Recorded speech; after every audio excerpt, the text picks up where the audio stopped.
Bonsoir à tous et bienvenue sur Grand Lille TV. C'est l'heure de faire le point sur l'actualité de la métropole lilloise. En fin de flash, un mot de culture avec la saison du Palais des Beaux-Arts de Lille qui a été dévoilée en conférence de presse ce matin et nous y étions.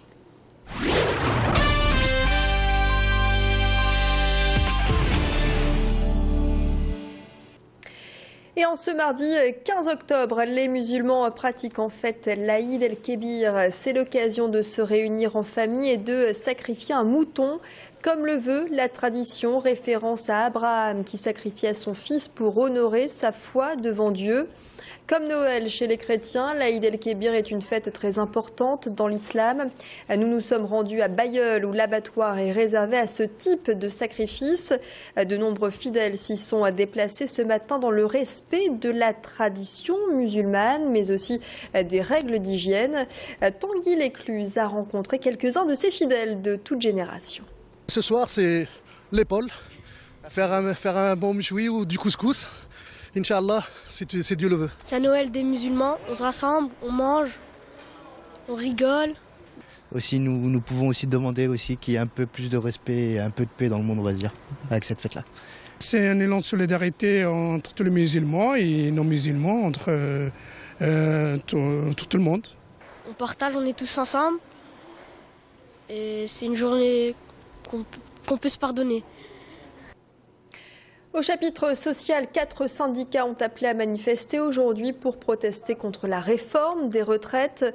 Le projet de loi présenté par Marisol Touraine, la ministre des Affaires sociales, prévoit, rappelons-le, un allongement de la durée de cotisation à 43 ans à l'horizon 2035 et une hausse générale de 0,3 points en 4 ans des cotisations salariales et patronales.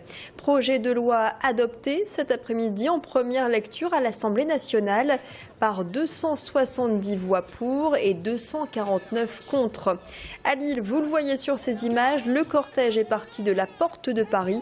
Parmi les manifestants, Christophe qui s'est déplacé symboliquement avec un déambulateur. Ma retraite, j'ai envie de la vivre et non pas, j'ai pas envie d'être complètement dépendant au moment de ma retraite. C'est pour ça que la symbolique du déambulateur signifiera que j'aurai presque...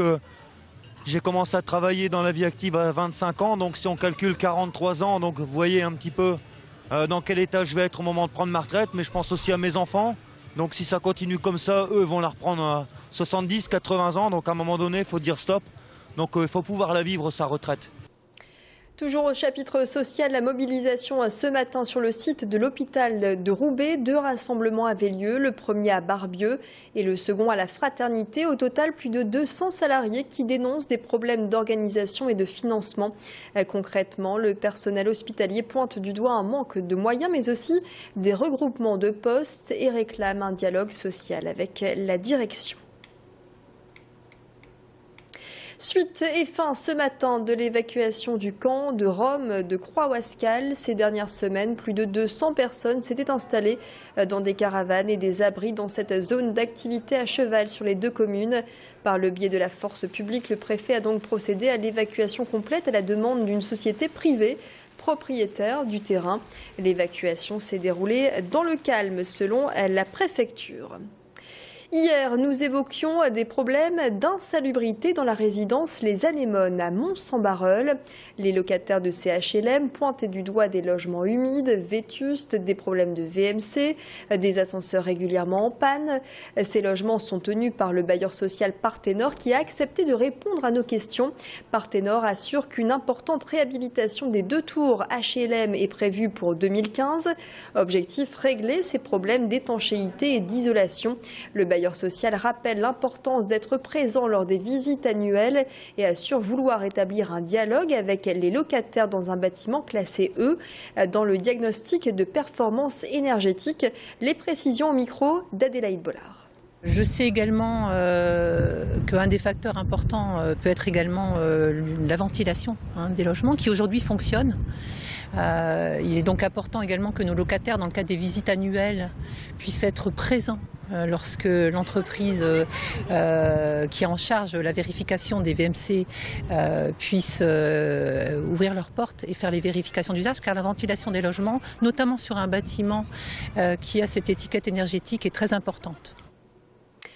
Un mot de culture puisque le Palais des Beaux-Arts de Lille a dévoilé, je vous le disais en titre, sa saison 2013-2014. À noter qu'à partir du 8 novembre, vous serez plongé dans un monde médiéval avec 80 manuscrits et livres enluminés.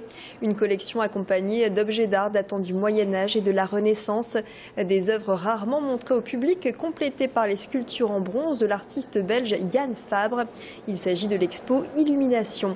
L'expo de Yann Fabre, quant à elle, s'ouvre dès demain dans l'atrium du musée. Ce plasticien et homme de théâtre a réalisé une série d'œuvres en hommage à Jérôme Bosch, des tableaux mosaïques référence au Congo.